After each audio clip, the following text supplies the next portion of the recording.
Nasa Detroit ngayon yung dalawang former second overall pick ng 2018 at 2020, si Marvin Bagley at James Wiseman. Multiple lower body injury ang nakuha dati ni Bagley nung nasa Sacramento pa siya. Okay pa rin naman ang karir niya average-wise, 13 points at 7 rebounds per game. Hindi nga lang siya nakakalaro ng maraming games or umaabot ng at least 50 games. Si James Wiseman naman naging champion sa Golden State noong 2022. Hindi siya nakalaro ng isang game sa season na yon. Simula din 2021, ito yung unang taon talaga ni Wiseman sa NBA. Below 60 games ang nalalaro niya dahil dun din siya nagsimulang magkaroon ng knee injury, torn meniscus.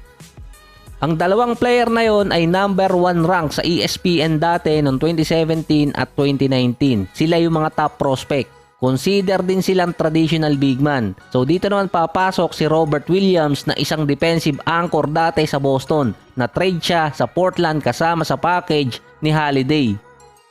Nagkaroon ng season-ending surgery si Robert Williams sa Portland. Hindi siya nagamit ngayong taon. Ang injury nakuha niya sa kaliwang tuhod.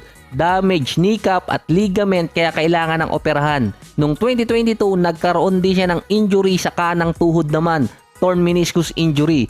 Ilang linggo lang after ng operasyon, nakalaro ulit siya dito sa Boston. Dumaan sa operasyon yun at naalala ko pa dati, binanggit ko to, sobrang bilis kasi yung paglalaro agad niya na galing sa injury at operasyon pa. At least 3 buwan ang recovery ng injury na katulad nung kay Time Lord. Hindi pa kasama doon yung rehab at conditioning. Si Wiseman hindi pinilit noon na merong injury siya kahit naka-recover pa siya. Inaalala pa yung kanyang conditioning. Inabot ng 1 taon bago naka-recover itong si Wiseman. Si Zion nagkaroon din ng parehong injury, hindi rin siya pinilit maglaro noon. Sa NBA pa, yung torn meniscus injury na inoperahan, ilang buwan din bago talaga makarecover talaga yung player. Si Kawhi last season nagkaroon din ng parehong injury noong mga April 2023, hindi rin siya pinilit maglaro noon. Inabot pa hanggang August bago siya nabigyan ng clearance. Si Robert Williams, 1 buwan lang nawala sa Boston noon, nakabalik agad sa playoffs. Ang sinabi pa nung sa report, maglalaro siya kahit merong injury pero hindi magiging malala yung tuhod niya. Agad sumagot doon si Isaiah Thomas na narinig niya na yon.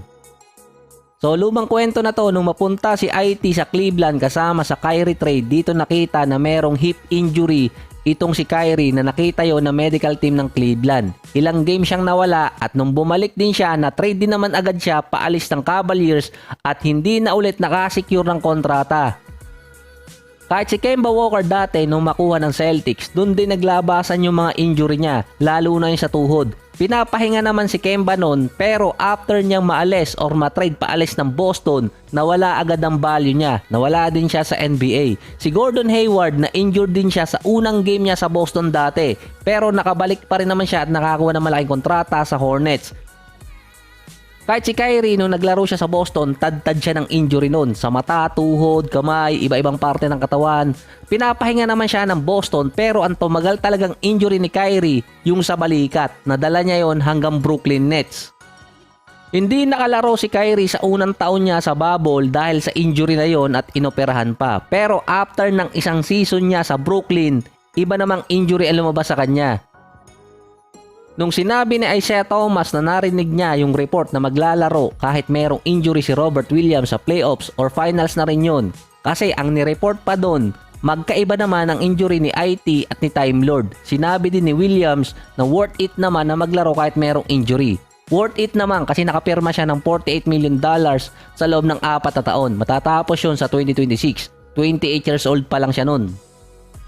Around $10 million hanggang $13 million ang kontrata na yon. Ng 2023, nasa 35 games lang ang nalaro ni Robert Williams sa Boston dahil sa injury niya sa tuhod. Sa 2024, naka-6 na games lang siya, isinutdown agad ang Portland at inoperahan sa injury.